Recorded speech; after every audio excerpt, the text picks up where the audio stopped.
बार तुम्हारी समझ में आ जाए कि तुम जिसे सुख समझते हो वो दुख में कूदने जा रहे हो, वो बंधन है। अगर गृहस्थी में भी जाओ तो हरि का आश्रय लेकर भजन करते हुए जीवन व्यतीत करो, नहीं तो बहुत दुख भोगना पड़ेगा। मरना कोई समस्या का हल नहीं है। जो अपने अज्ञानी लोग सोच लेते हैं चलो मर जाएंगे, झंझट खत्म हो जाएगी।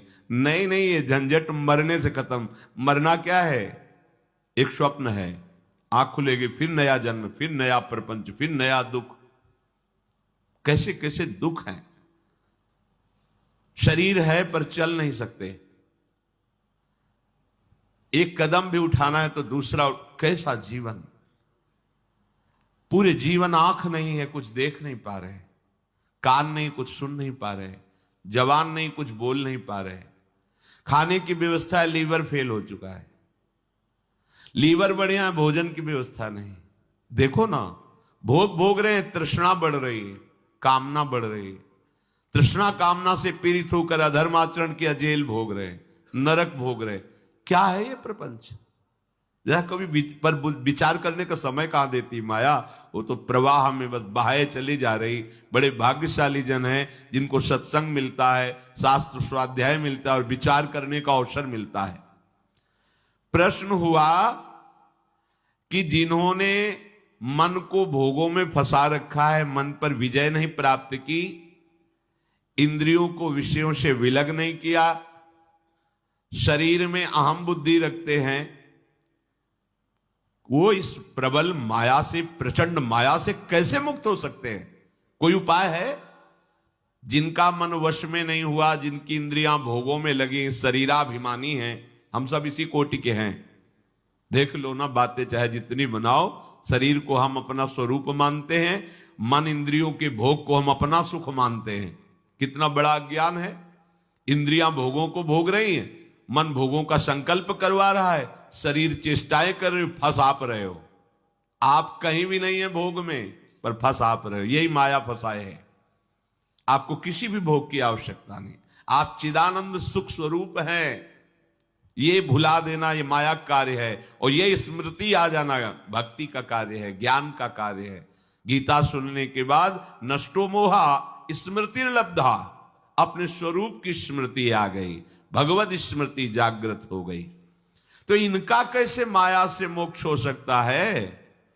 जो शरीराभिमानी हैं, मन निग्रह नहीं किया, इंद्रियों के भोगों में जो रमण कर रहे, तो बोले पहले विचार करना चाहिए। विचार शब्द सबसे पहले आया है। अच्छा, ये विचार कहां से प्रकट होता है? ये विवेक से होता है। विवेक से विचार होता है। बुद्धि तो बेकार की बात है। यही तो हमें फंसाया है बुद्धि। यही तो निश्चय करती, इसमें नहीं उसमें सुख है, वहां उस पद में सुख है, उस संपत्ति में। यही तो बेईमानी कर रही बुद्धि। अब बुद्धि के ऊपर कोई बैठे तब समझ में आए, वो है विवेक। और ये विवेक केवल साधु संग से मिलता है। बिन सत्संग विवेक न होई, और सत्संग केवल भगवत कृपा से मिलता है। ये आपके प्रयास से नहीं, आपके भाग्य से नहीं है। बिनु सत्संग विवेक न होई, और राम कृपा बिनु सुलभ न सोई। सत्संग मिल गया, मानो हमारे ऊपर भगवान की विशेष कृपा हो गई। अब इस विशेष कृपा में विवेक जागृत होता है, फिर उससे विचार होता है। कहते विचार करके देखे कि ये जो स्त्री पुरुष का आकर्षण है, अनादिकाल से ये चला आ रहा है। प्रकृति का पुरुष के प्रति आकर्षण, ये संसारी मनुष्य इसी आकर्षण में सुख की भावना से दुख में बंधता चला जाता है। बहुत बड़ी विचित्र लीला भगवान की है। बहुत, इसीलिए चूंकि जो जिनका विवेक जागृत हो, देख के वो कांप जाते हैं। कितनी विचित्र लीला है। किसी एक जगह साधक रहते थे, भ्रमण के समय की बात है। दोष दृष्टि मत करना, माया का प्रभाव ही ऐसा है। अगर आप चूक करेंगे तो आप चले जाएंगे, हम चूक करेंगे तो हम चले जाएंगे। चूक नहीं होनी चाहिए। चूक का मतलब आज्ञा उल्लंघन, शास्त्र आज्ञा उल्लंघन, गुरु आज्ञा उल्लंघन। ये चूक है, ये आपको ले जाएगी। भक्तों के संग से ऐसी घनीभूत भक्ति, घनीभूत जिनमें कहीं भी पोलापन नहीं है, ठोस, घन कहते हैं ठोस को। अगर घनीभूत भक्ति है तो भक्तों की कृपा से जागृत होती है। भक्तों की कृपा का स्वरूप उनके वचनों के अनुसार चलना। अगर घनीभूत भक्ति नहीं, उसमें पुलापन है, तो फिर गिरने के चांस है। एकांत जंगल में वो रहते थे, पूरे आश्रम में अकेले, 2 4 10 लोग दिन में आ जाते थे, शाम के नहीं। वहां एक पागल शरीर वाली स्त्री दरवाजे पे गेट के ऐसे ही, उनको दया आई, सर्दी का समय था, अंदर कर लिया, भोजन पवाया। साधु का हृदय ही ऐसा होता है। पर दया बिना साधु कसाई, और दया करी तो आफत आई। दोनों बातें ध्यान रखनी चाहिए। दया, अगर भगवत स्मृति चल रही है तो तुम्हारी ठीक है, और अगर भगवत स्मृति में बाधा पड़ जाए तो दया छोड़ के तुरंत भाग पड़ना चाहिए। याद संभालनी चाहिए। याद गई तो दया फंसा देगी, बस ध्यान रखना। यही दया फंसा दिया भरत जी को। भगवान की याद भूल गए, हिरण की याद आ गई, अब दया खतरनाक हो गई। दया नहीं तो साधु कैसा? दया बिना साधु कसाई, और दया करी तो आफत आई, ध्यान रखना। भगवान भी सावधान कहते हैं, करुणा करो सब पे, दया पर निर्मम होकर, ममता नहीं होनी चाहिए। अगर ममता हुई तो चूक हो गई, फिर तो गए।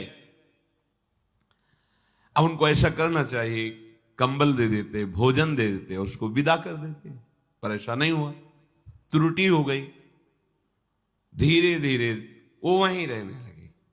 कुछ समय बाद मार्ग भ्रष्ट हो गए, भागना पड़ा वहां से। ये क्या? किसी भी रूप में माया शक्ति है। दया, करुणा, सेवा, भावना, सावधान।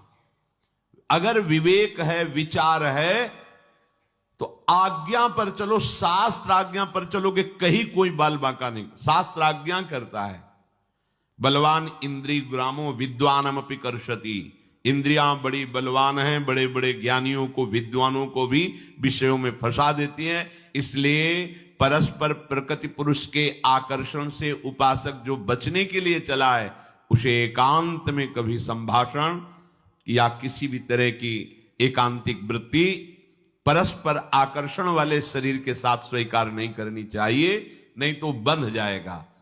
देखो ना, सुख की प्राप्ति के लिए वो चेष्टा करता है और उससे बड़े बड़े दुखों का सामना करना पड़ता है। जो पुरुष भगवान की इस माया से पार जाना चाहता है, उसको ये विचार करना चाहिए कि मैं सारी चेष्टाएं सुख के लिए कर रहा हूं, फिर मुझे दुख क्यों भोगना पड़ रहा है। ये बात बहुत सुंदर बात। कर्मण्यारभमाणानाम दुख हत्यै सुखाय च। मैं तो कर्म जितने भी कर रहा हूं सुख के लिए कर रहा हूं, फिर मुझे दुख क्यों भोगना पड़ रहा है। इसका मतलब जिसे हम सुख समझ रहे हैं वो दुख है। दुखालयम, भगवान कह रहे दुख योनयः, इससे प्रकट ही दुख होता है। देखो, विचार करना चाहिए।